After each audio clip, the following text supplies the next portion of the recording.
The CNBC app. Global market news in one place. Customizable sections and personalized alerts. Stocks tracking, interactive charts and market insights all in your hands. Stay connected. Stay informed. Download the CNBC app today.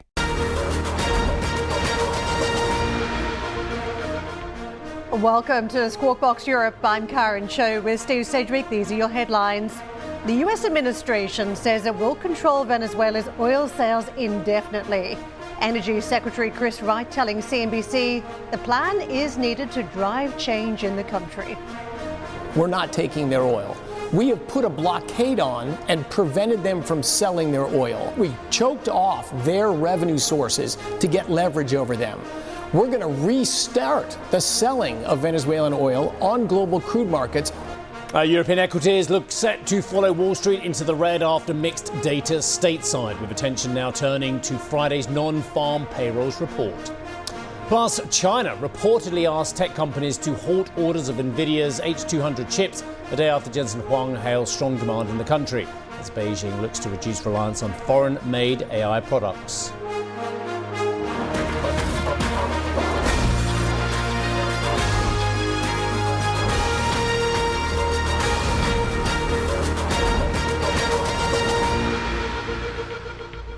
So it's proving somewhat of a bumpy ride on commodities markets thanks to the story around Venezuela. And to me, what's fascinating, yesterday the market seemed fixated on the 50 billion barrels that could be coming back into the market. And now 24 hours later, they're saying, look, those sanctions could still apply for some time. We may not have an immediate flood of product on the market. So bumpy in terms of how the market is trying to read this one. I think the other big narrative we had overnight was the indefinite control of Venezuelan oil supplies, that we're not just talking about some sort of transition period. It could be well into the future that we're talking about American involvement here. If you're a parent, but you're not at home, but you know your kids are going to raid the cookies and the sweets and everything, the second you're out of the house. You don't buy them?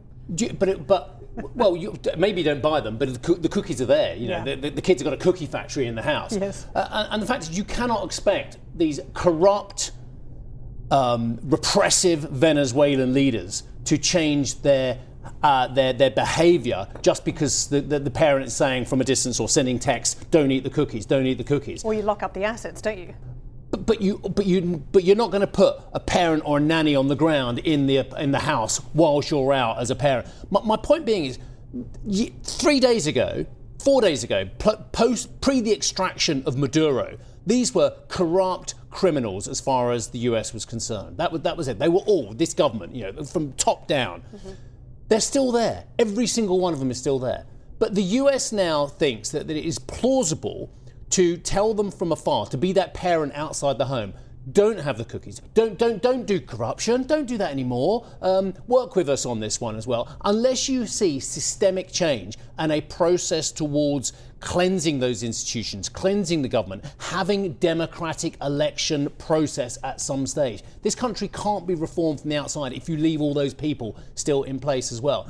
And Chris Wright, Donald Trump, Marco Rubio, Pete Hegseth, they either know it or there's some form of cognitive dissonance going on here. No, they're all going to change their behaviour. Or, which could be likely, they actually don't care about the behaviour. They just want the oil. Well, it might work with this president who's prepared to pick out multiple fights and stay on top of multiple situations. But down the track, will it work if we're talking about US involvement for the long term? How many years exactly are we talking about here? Well, and just the other point is, I've tried to be making all week as well, the US oil companies now down in Miami at this Goldman's conference saying, yeah, okay, that's great. We'll invest, but you've got to indemnify us. Yeah. You've got to watch our back, because Mr. Trump, you will not be president in 2 years' time.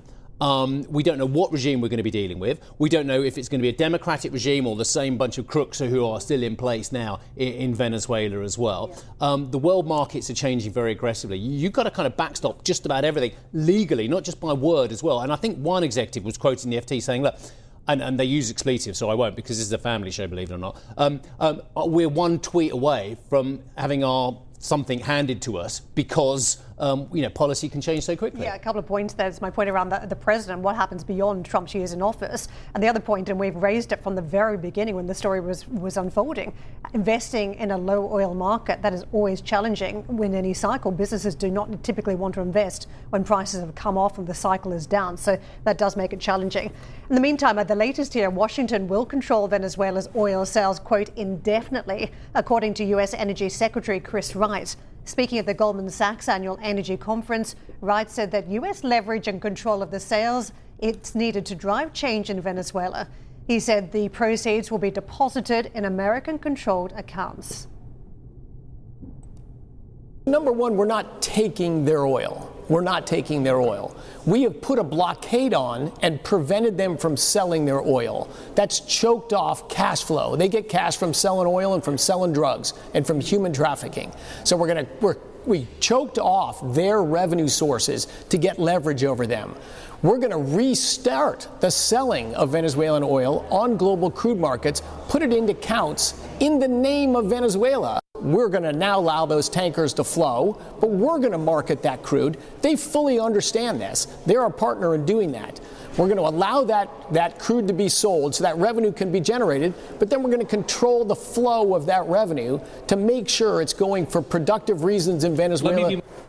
The U.S. said it has seized 2 tanker ships for violations of sanctions on Venezuelan oil. One was newly registered under the Russian flag as part of its dark fleet. The move was condemned by Moscow, which accused Washington of violating maritime law. Let's get the latest on this one with Monica Petrelli, who's been following the story. Monica.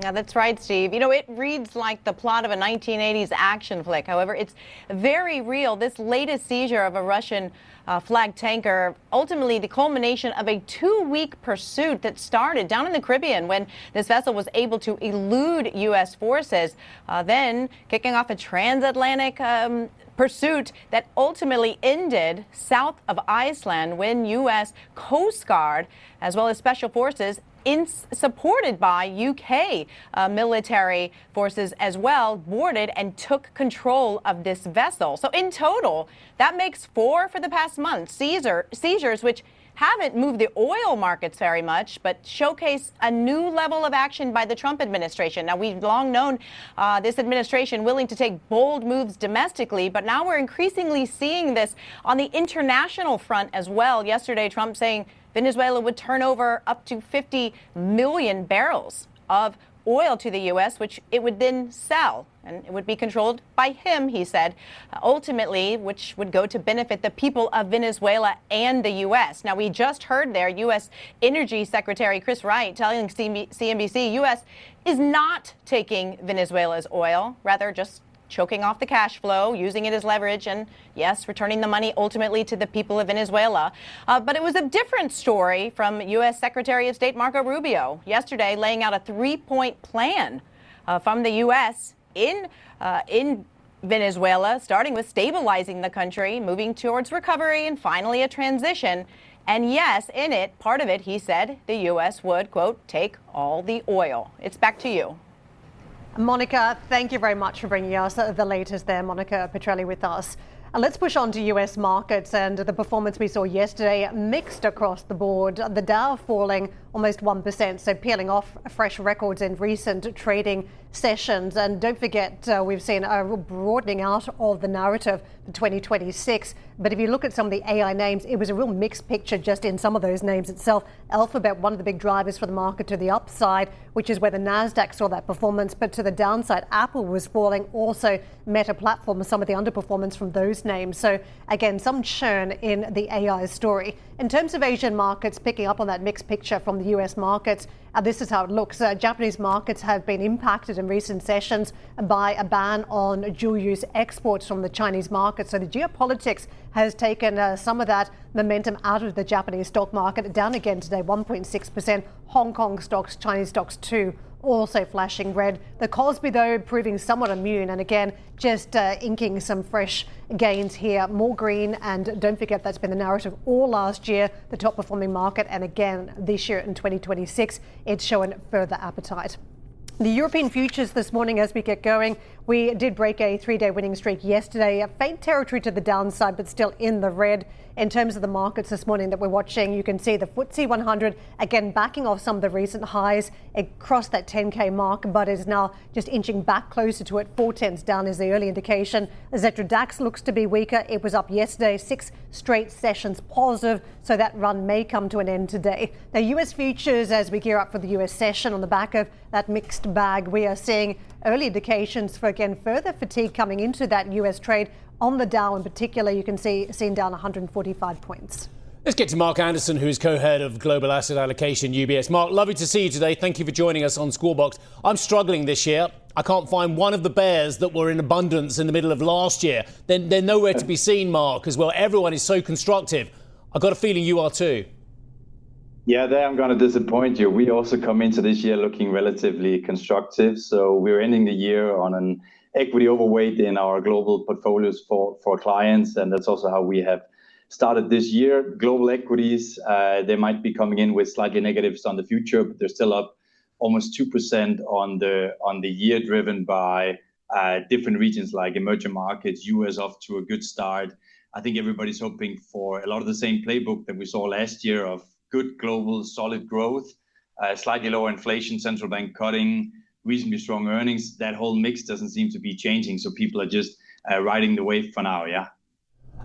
In terms of the big catalyst, and you've gone through a little bit of it there, is it bottom up, earnings side, or is it top down? The macro looks good. Again, I've looked at your copy, so I kind of know the answer. Well, I actually think it's a little bit of a mix here. So I think when we're looking top down, it's certainly a good environment where we think that earnings for, say, global companies is going to be up in the high single digits. So US specifically close to 8%.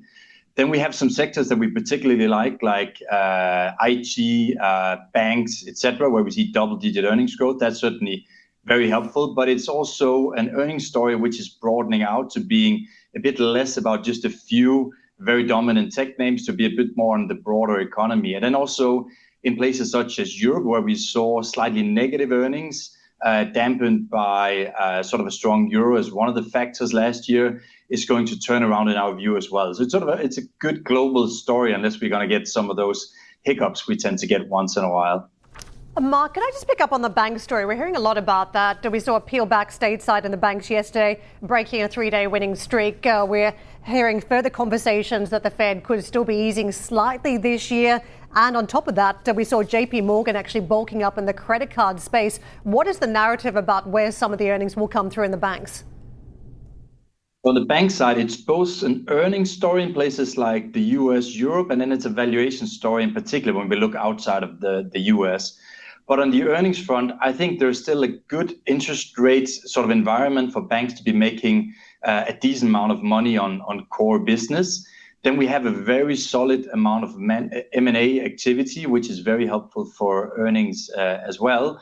And then on top, it's just been a sector that in parts of the world, if we look outside of the US, Europe being one of the key areas that we're focusing on, with banks trading at P ratios in the high single digits, which is something that just puts a decent amount of upside if we continue to see return on equity moving upwards. So that's a story that we were, again, finishing on with clients last year that we're still running with into 2026. Mark, there's been some debate around quality versus value, big cap stocks versus small cap stocks. And yesterday we saw a rotation back towards away from some of that breadth in the market. What do you make of the best positioning here for 2026 on that basis?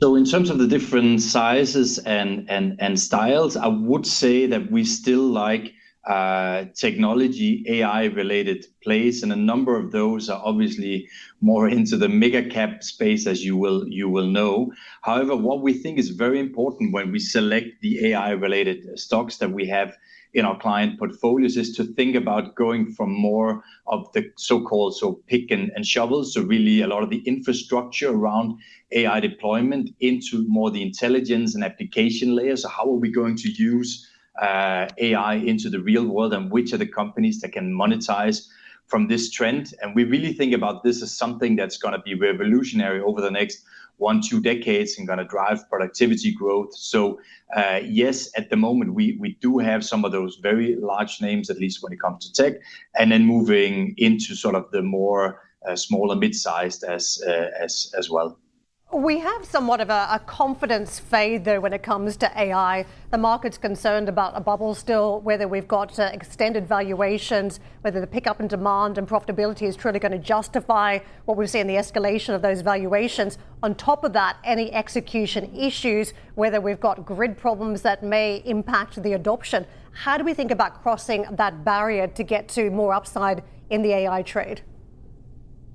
I think one important learning, at least for me, when I look back over the last 5-10 years and beyond it, that there's typically a lot of technologically related companies, also pre-AI, that seem to be very expensive and trading at a high multiple compared to more traditional sectors. But because of the earnings generation that we're seeing, it really did not pay off to pay too much attention to price earnings ratios and similar sort of valuation metrics. So that's probably the first thing I'd say, is that we have to be a bit careful with being overconfident that everything that looks expensive also is expensive when we don't know sort of the earnings trajectory. So the first thing to say. The second thing to say is that, to my earlier point, is that we have to be very, very careful with judging who are the next winners. So it's very clear now when we look at the performance over the last few years who were the winners, who are expensive. But we think there's going to be a move, and I think into those companies that can really make a difference in individual sectors, be it around financials, healthcares, utilities, etc. So I think we're going to see some major developments over the next couple of years that's going to prove that some of the companies that look expensive in hindsight might even have been cheap. Mark, all very positive by and large. But who's the guy? Well, I've got two questions. One you're not going to answer, one you can. Who's the guy in the UBS global asset allocation meetings who was saying, yeah, steady on, I'm worried about, which you don't have to answer. But two, what are the key worries that person and the rest of you raise when you're just road testing your bullishness? No, that's obviously something that's a deep and integrated part of our process. So within the asset allocation team, we have an investment risk team where we talk about scenarios. It's also part of the UBS house view that we always think about the downside risk scenarios. And there's certainly several things that we are looking at. And we also know that it's a very, very rare year where some of those risks don't flare up. So we are certainly trying to position portfolios for some of those risks. I mean, in your program and elsewhere, geopolitics is certainly a very, very big one. So that's one that we are certainly thinking about. Another one is around inflation. We feel reasonably comfortable that we're going to get inflation rates back down towards the 2% level over the next few years. But that's certainly a risk as well that we are looking at. And then there's always the growth risk. We're going to get payrolls tomorrow, and we're going to get a bit of a sense of how much the labor market is looking to soften. In all of those cases, it looks as something like gold is a very good hedge. We've had gold as a core part of our discretionary portfolio since the middle of 2024. That's something that we're holding on to. We actually also think that bonds are likely to be a good diversifier in many of those cases. So there's a number of things that we're doing to try to hedge portfolios, also with alternatives like hedge funds, partly real assets. So that's something that we're trying to do to basically keep our portfolios in check despite some of these risks here. Mark, thank you so much for sharing that with us as we gear up for the rest of this year. Mark Anderson, co-head Global Asset Allocation at UBS. Ahead on the show, Moscow faces further sanctions as Ukraine's President Zelensky pushes for another Trump meeting. The latest on the drive for peace in Ukraine next.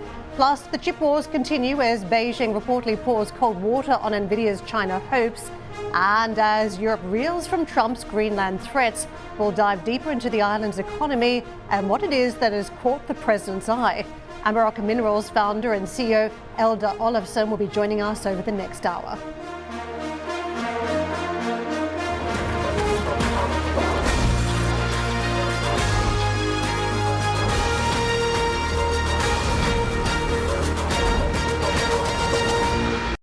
I'm Steve Sedgwick from CNBC, and in my new podcast, Executive Decisions, I ask powerful leaders about their decisions that changed everything. I'm not frightened of making tough decisions, and I think leadership can be very lonely. Business leaders should not stay quiet in a world which is super complex. It is absolutely fine to also change your mind. Tough calls, personal crossroads. These are the stories that we can all learn from. It's Executive Decisions from CNBC. Get it wherever you get your podcasts.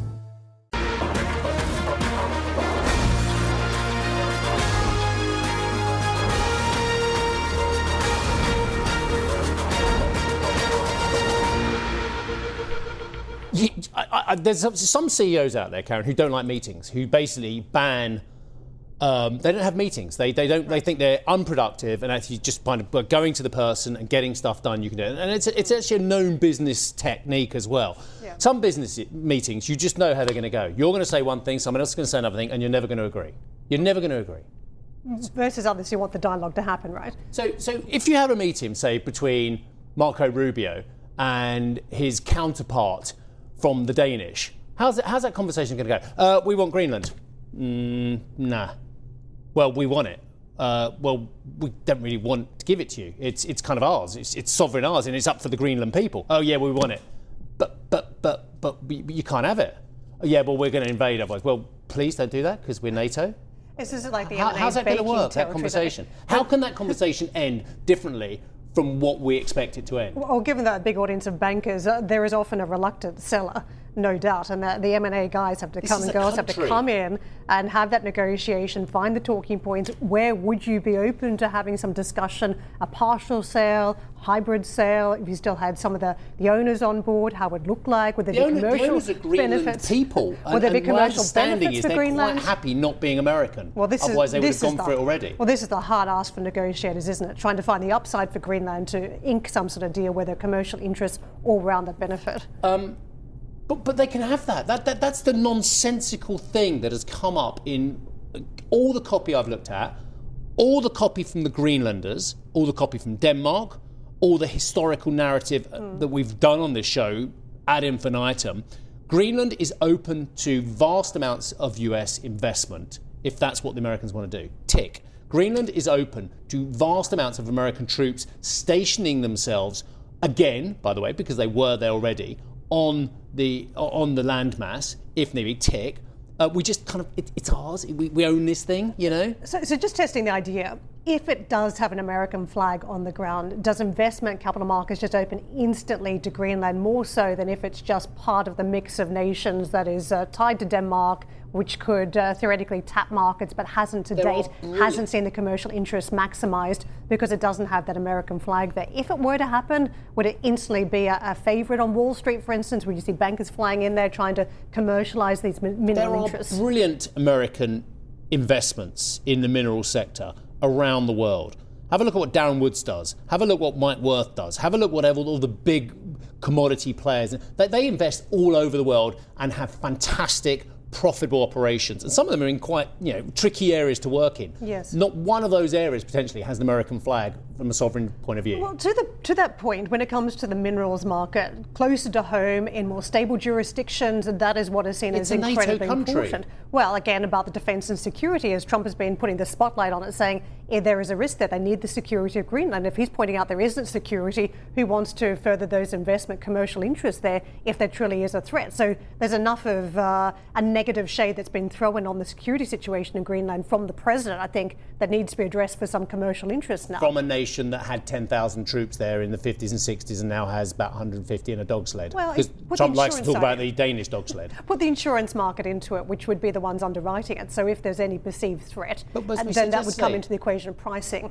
But the perceived threat is covered by Article 5. This is a NATO territory. Anyway, let's see. I hope I'm wrong. I hope they come to some amazing deal. US Secretary of State Marco Rubio has confirmed he's going to meet with Danish officials next week to discuss the aforementioned Greenland amid President Trump's insistence that the US must have the territory. I want it, therefore it should be mine. Greenland's foreign minister will also attend the talks. Denmark called for the meeting after Trump said the US must have the island for its national security. Wow, the US has had national security for a couple of centuries now and hasn't needed Greenland. Just saying that. Despite the diplomacy, Rubio also refused to rule out the prospect of, yes, here we go, military action. The president always retained the option. Every president, not this president, every president always retains the option. I'm not talking about Greenland. I'm just talking about globally. If the president identifies a threat to the national security of the United States, every president retains the option to address it through military means. As a diplomat, which is what I am now, and what we work on, we always prefer to settle it in different ways. That included in Venezuela. US Senator Lindsey Graham said the Senate could vote as soon as next week on imposing new sanctions on Russia in a renewed bid to end the Ukraine war. This after Trump greenlit the bipartisan sanctions bill, which Graham has co-authored. The bill, which could put secondary sanctions on countries that buy Russian oil and gas, has been months in the making, but its future isn't certain. And this isn't the first time it's been advanced. Yes, can I just... I spoke to Richard Blumenthal, who's the other co-author of this as well, yes, in Ambrosetti last autumn as well. And just a little bit of context, the Senate's up for this. This is real bipartisanship in action. Most of the Democrats, most of the Republicans, they'll get a 90-odd% to one or to whatever it is. But they ceded ground to let the president carry on his actions and try and force Putin through other measures as well. And now, clearly, they have the nod from the administration if they're going to move it back to the Senate. Yeah, so the charm offence has been one element. But the other point here, as you talk about what the Senate's role is, are there consequences given the activities we've seen on the high seas around tankers? I mean, there's sort of almost an enforcement from the Trump administration around some of those sanctions. So if it has more teeth through the Senate, that could be fascinating. Now, Ukrainian President Volodymyr Zelensky is pushing for a new meeting with Donald Trump as the two countries try to smooth out a path forward on the thorniest issues of the peace process.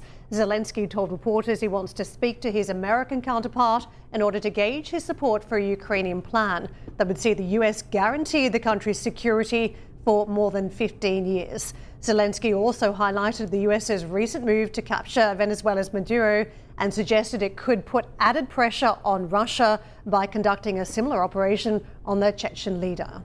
Now, speaking Wednesday, Zelensky addressed the state of the talks.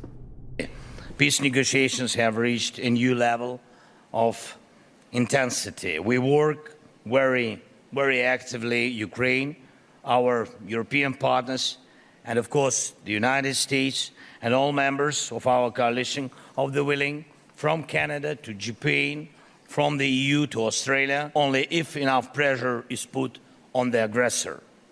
And we all understand how wars like this one, Russia's war of aggression against Ukraine, our people, our children, come to an end. And when pressure is strong enough to exhaust the source of the war, peace comes. US President Donald Trump has criticised NATO members over defence spending, expressing doubt in a post on Truth Social that the alliance would be there for us if we really needed them.